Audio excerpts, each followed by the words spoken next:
Good evening, ladies and gentlemen. Come to you live from the outskirts of the internet. It's the Gaming Saloon for May 25th, 2024, which I host Peacemaker 2448 and Rampant Epsilon.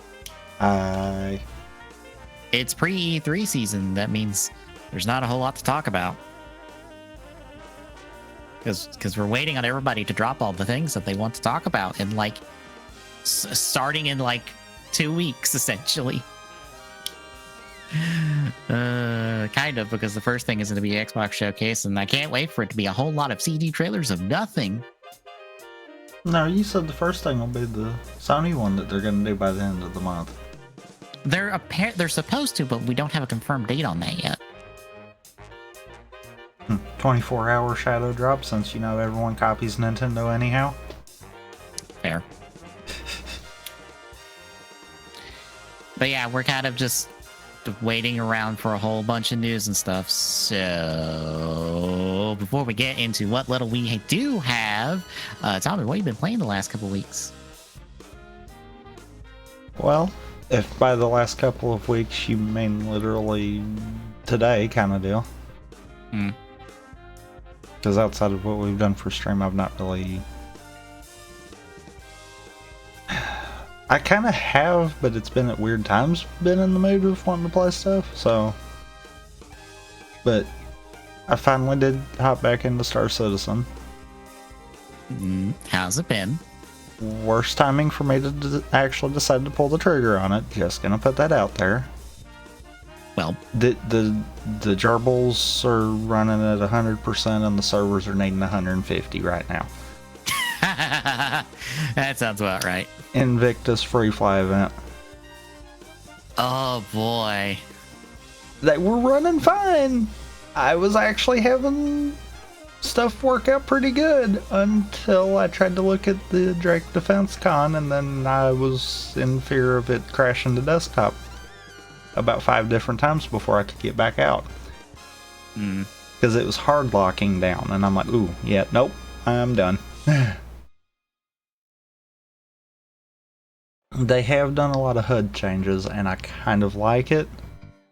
But I think the problems I was having with the HUD changes have to be server side right now.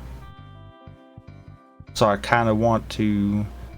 I feel like it's a good step in the right direction. My question is the problems I was having out of it server related, or is it actual they didn't make it clear enough for the user kind of deal? I feel like the way it was acting, it was probably server, but I could be wrong. But I did notice something we can do. At least on local maps, I don't know necessarily about planet side maps kind of deal, but you can pin locations. Hooray! I do wish that the mapping and stuff like that worked for ground vehicles, so maybe that's something they're going to work on, because obviously the ships are going to be the first priority. Oddly enough, on foot was second priority, but ground vehicles, it seemed like it didn't want to cooperate with it, so I don't think they've got ground vehicles in there with it yet.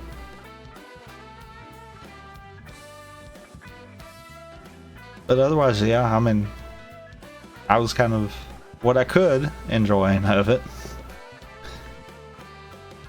Definitely going to wait until after Invictus and see if the servers are still on live support or not.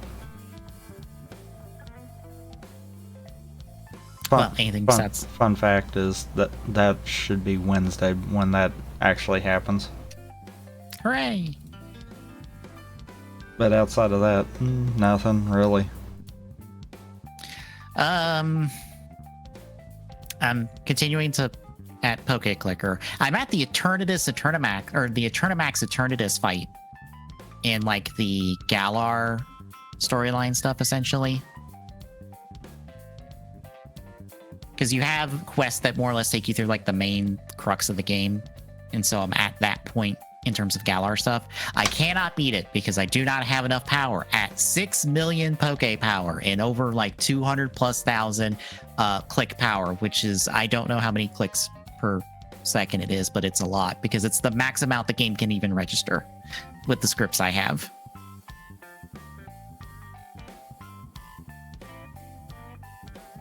So I'm kind of stuck there being like, well, I can grind experience. I can grind out purifying the shadow Pokemon from the Coliseum stuff.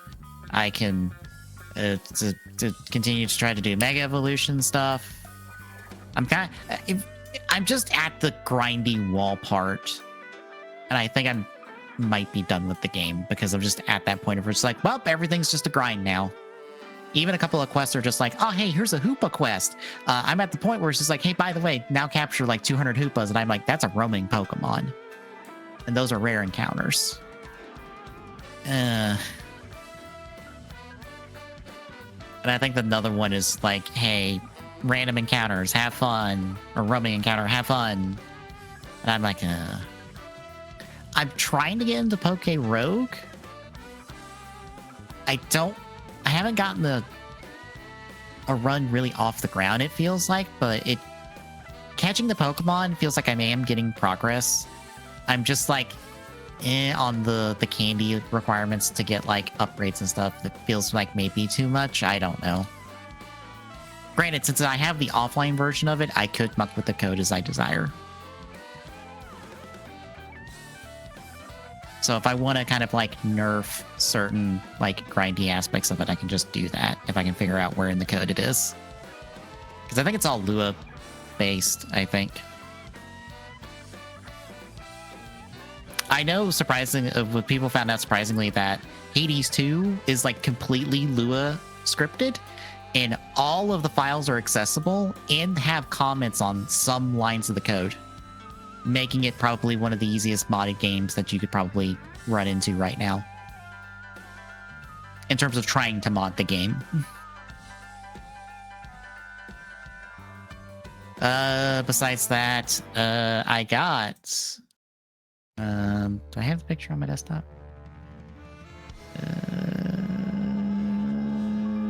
No. Darn it. 1 second. I have to go grab it from elsewhere.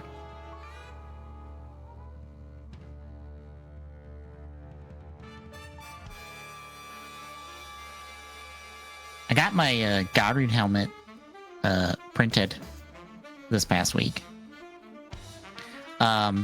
The holes to connect the chin piece for the Sotogeets figures weren't quite lined up right, so it didn't quite go on, but it still came out pretty well. I think the only thing is I might want to like maybe try to scale it back, but that would require a lot more work than I'm willing to really do at the moment, if I'm being honest.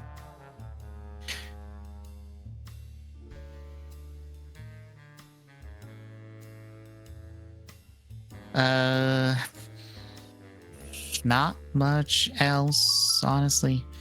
So, anything else before we hit the news? I don't guess so. All right, then. IGN, aka the Gamer Network,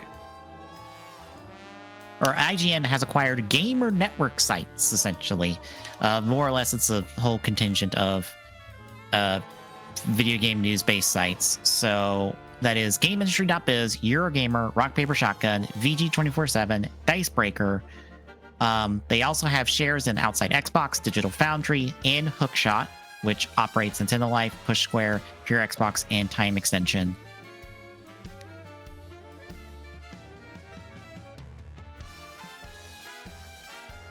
Also, one of the websites we do frequent, VGC, is a commercial partner of the website. Is a commercial partner under contract. Although 1981 Media Ltd privately owns the website, so that's not going to, I guess, be a problem. But yeah, IGN has acquired a whole bunch of websites and stuff. Yay!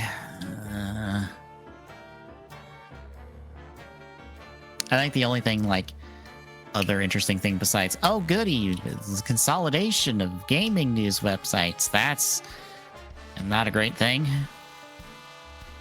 Because I think an undisclosed number of layoffs have already occurred because of this. Sounds about right. Yeah.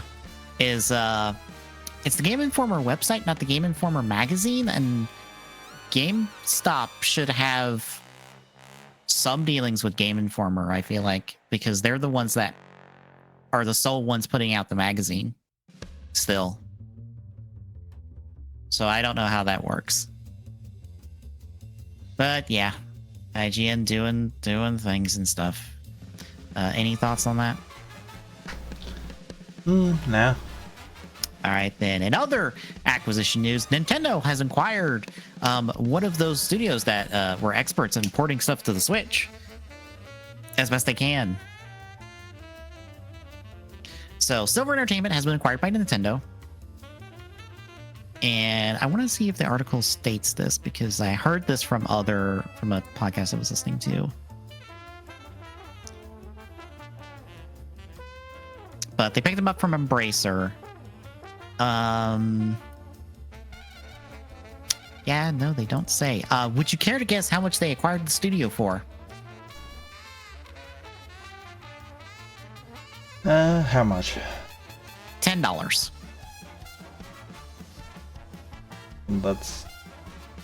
That's kind of...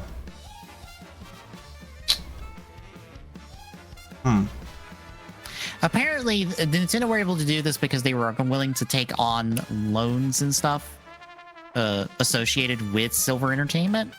And so, on paper, the transaction cost about $10 for Nintendo. But the studio has done a lot of port jobs for other games to the Switch. I wonder if this is for anything at all in the future of Nintendo. It could be anything.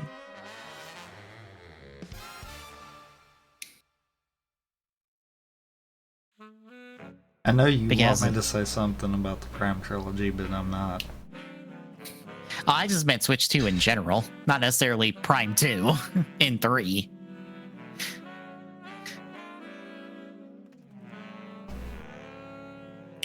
I just meant, they're probably going to make sure things run really good from Switch to Switch 2 for backwards compatibility purposes.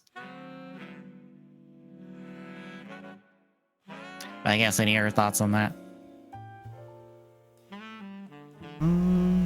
No. All right, then. Summer Games Fest has announced all the people showing up for its showcase on, Friday, June 7th. We get to talk about that on the next day. Hooray!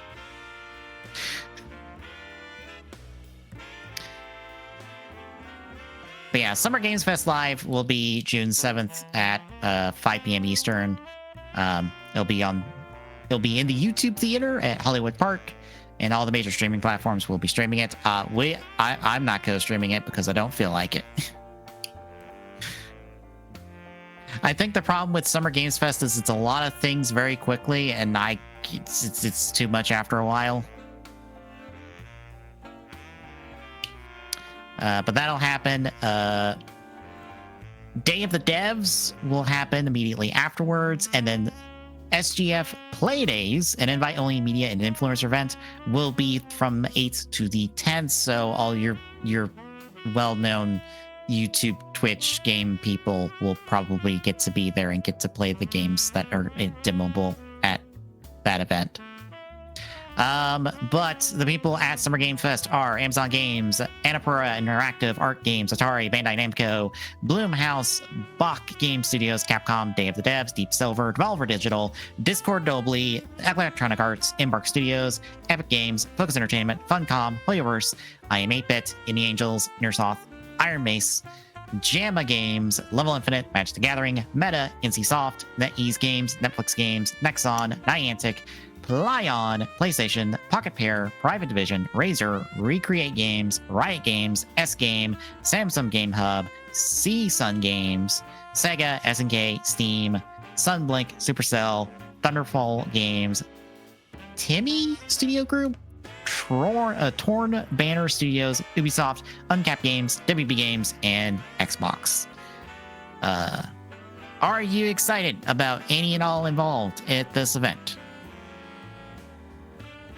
No, not really.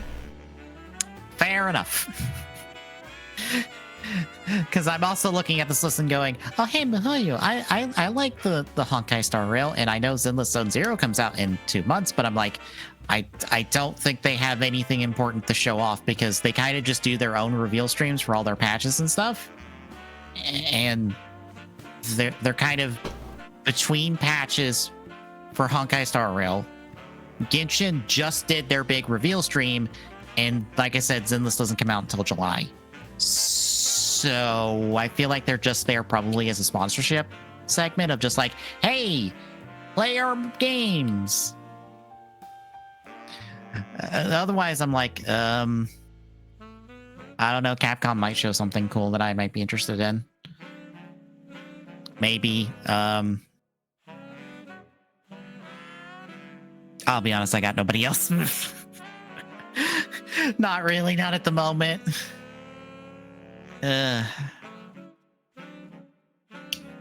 I do look forward to watching someone else watching this event and reacting to it, because that will probably be more fun than watching it on my own. And by probably, you mean it will be. Yeah. But I guess anything else on Summer Games Fest? No. All right, then last up, and we're kind of seeing the results of this. I didn't have an article for it, but we'll talk about it. Square Enix is apparently going to aggressively push multi-platform strategy in a company reboot of how they're making their games and stuff because Oops were underperforming really badly. Because Final Fantasy VII Rebirth is not meeting sales expectations on the one console that most people don't want to play because they don't care about it. I wonder how that happened.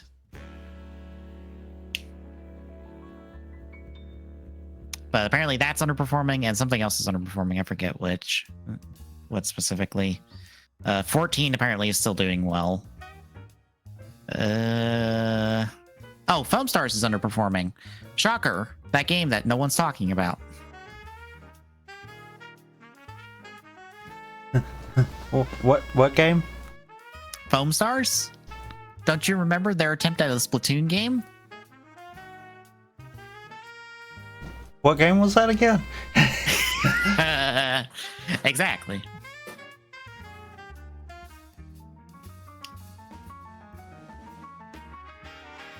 No, I think I did actually see that come up on... I wanted to say it was the Epic Game Store.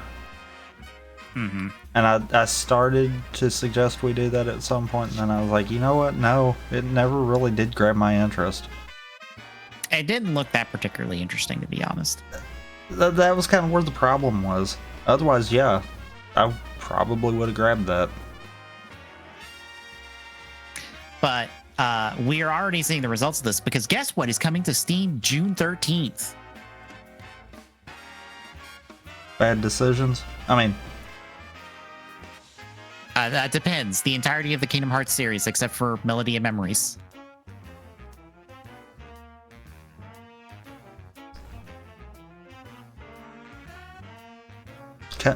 Okay. Coming to Steam, you said? Yes.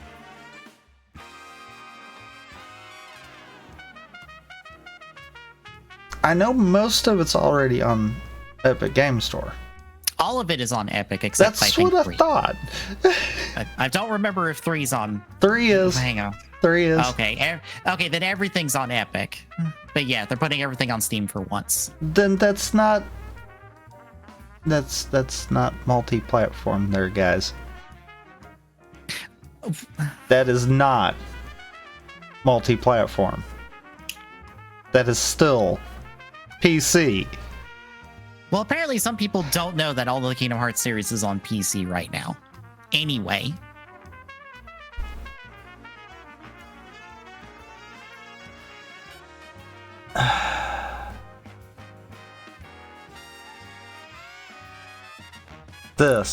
This right here is the reason why no one can take Square serious. We're gonna pursue multi-platform. We already have it on PC, so we're releasing it on PC. We're releasing on the one PC like storefront that everyone uses instead of like only the people who play Fortnite.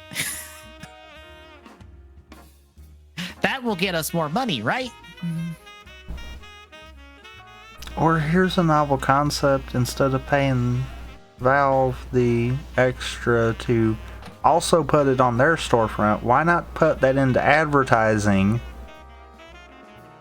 and be like, hey, it is on the Epic Game Store.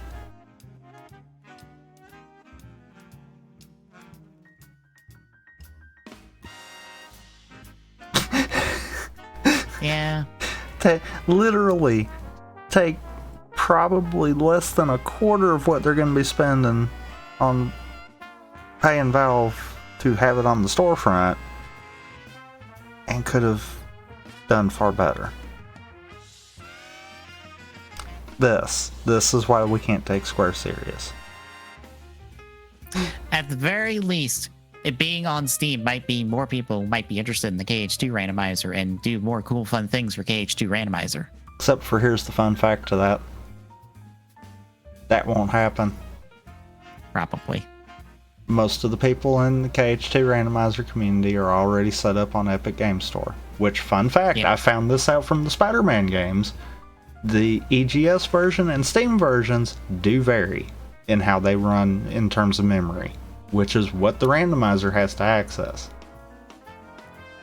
Meaning the OpenKH mod will have to first be able to support the Steam version before the randomizer even has a shot at trying to make something to work for the Steam version. So we're probably months down the road before that's a thing. Roll that back to the first thing you said. What do you mean that they run differently depending on the storefront you bought them from? Uh-huh. How? Uh-huh. Fucking how? Why? I don't know if that's just a Sony thing or not, but I'd venture to say not because of the way that it has to run through the launcher for both of them. They're considered completely separate processes. That's dumb. Uh-huh. That's incredibly... Why? You are both PC versions of the same fucking game. Why are you not just the same fucking game? Uh-huh. Why are you ever so slightly different? Who told you you could do that? Who told you? Uh-huh. That's stupid. That's... God damn it. Well, scratch everything I said about KH2 randomizer and all that, apparently. Because, don't get me wrong, it will help. It will bring some in. But if the people aren't going to wait long enough for that, then it's not going to do anything to help on that end of it. Mm-hmm. It's still going to be the same ones that are already playing the randomizer.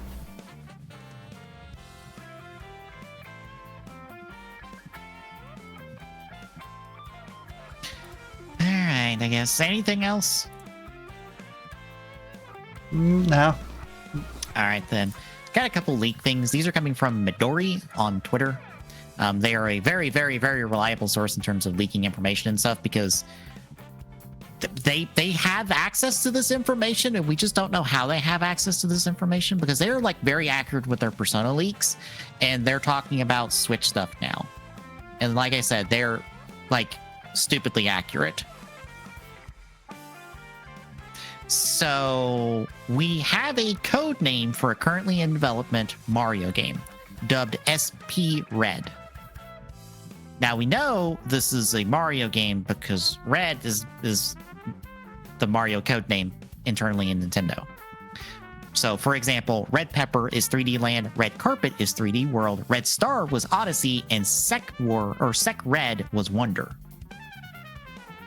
I forget I should have favorited the full list I saw of code names, but it's that same sort of naming scheme of something red is Mario game code names. But that is apparently in development.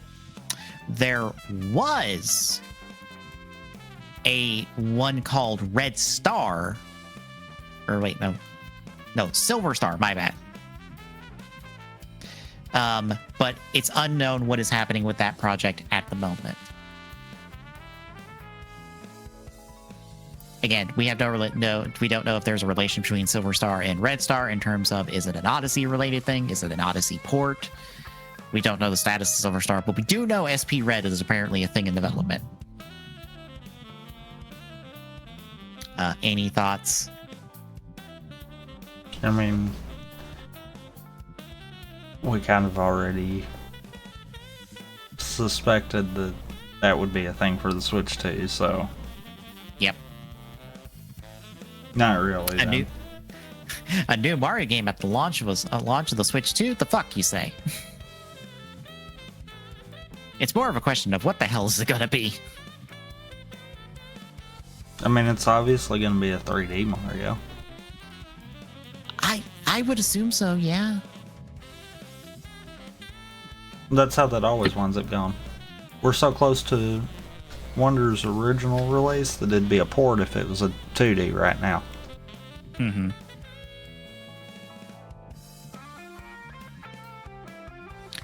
Also, a weird, interesting note about Thousand Year Door. Apparently, it can support 4K resolution internally in its code, even though the Switch can't do 4K,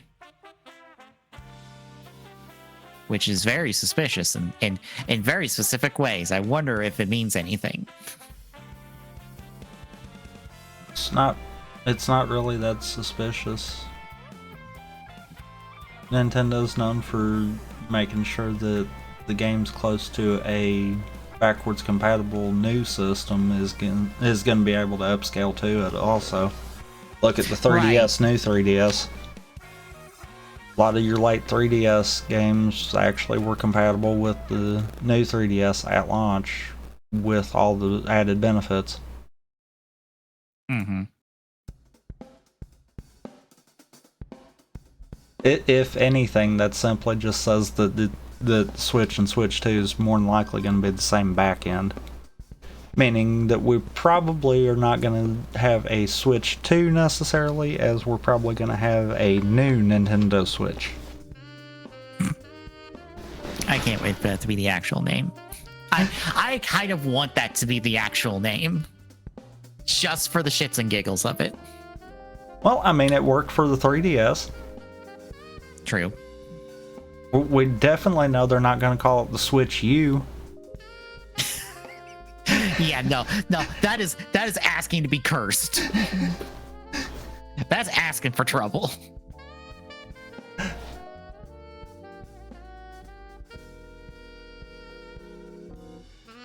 Now, I mean, if they decide to put a camera on the Switch, then they might call it the Switch Eye, but I mean... No, Sony will do that eventually with what their attempt at trying to make the Switch.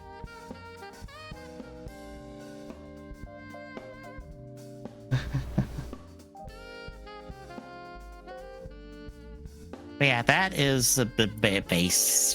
That's any of the leak stuff I wanted to bring up. I don't think there's anything else really. Let me check my Pokemon leak person on Twitter.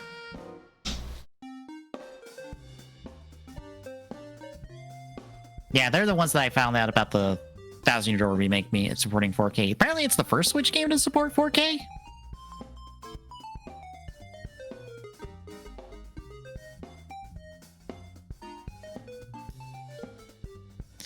Let's see. The other thing they have is Legends ZA will be out in early 2025, or won't be out in early 2025.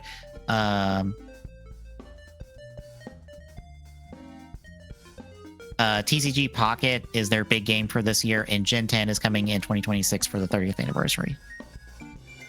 Hooray!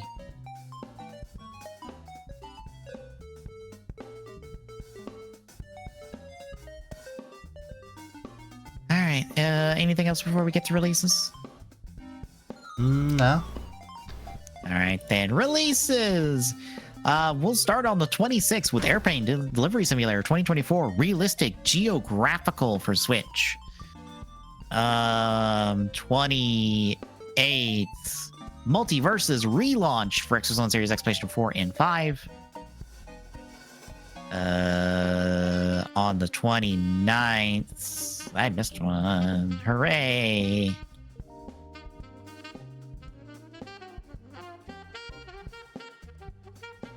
Squad Busters for Android and iOS since I missed it. And Capes for Xbox One Series X, PlayStation 4, 5, and Switch.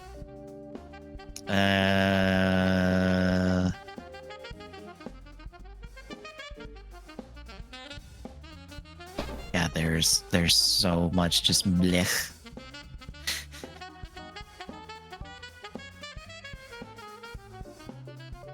On the 31st, Potion Permit Complete Edition for Switch.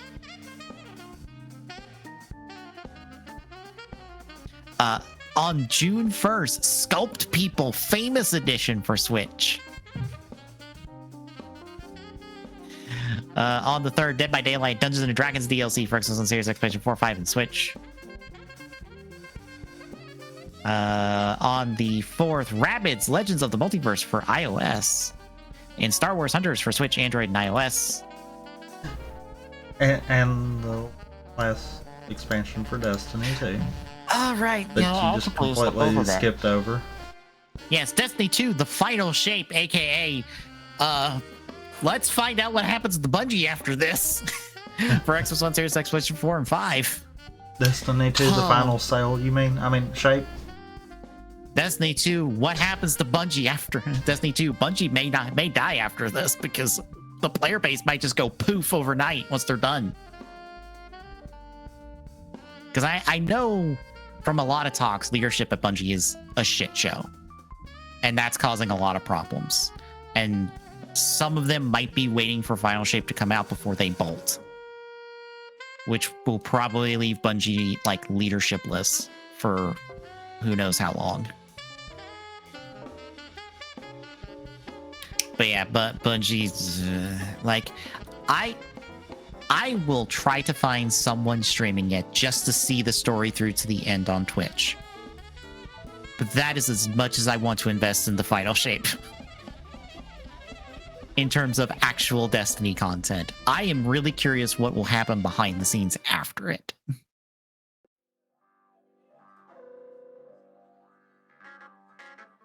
Let's see. On the 6th, Assassin's Creed Mirage for iOS. The Smartest Village Party for Xbox Series X, PlayStation 4, 5, and Switch. And Slime Rancher 2 for PlayStation 5 on June 7th. That is, I guess, it. Anything else poke out to you? No. All right, then. That's all we got this week, folks.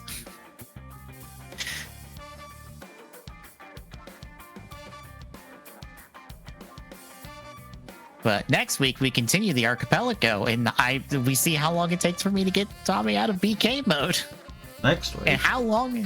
Or, not next week. Tomorrow. My bad. Tomorrow is that. Next week, we start S4 Dynazenon. Hooray! But between now and then, Thursday... I'm continuing Chrono Trigger, and Friday it is Prime Rando. Prime Rando, right? Prime 1 randomizer, and we'll see how mean it is to us. Because it always feels a little mean to us. I'm debating on if I want to do multi-world or not. Multi-world always completely hates us. Yeah.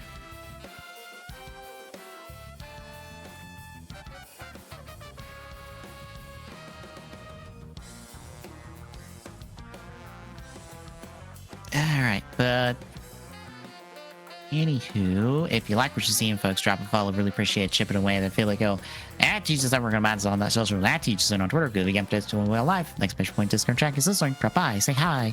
See you tomorrow, folks.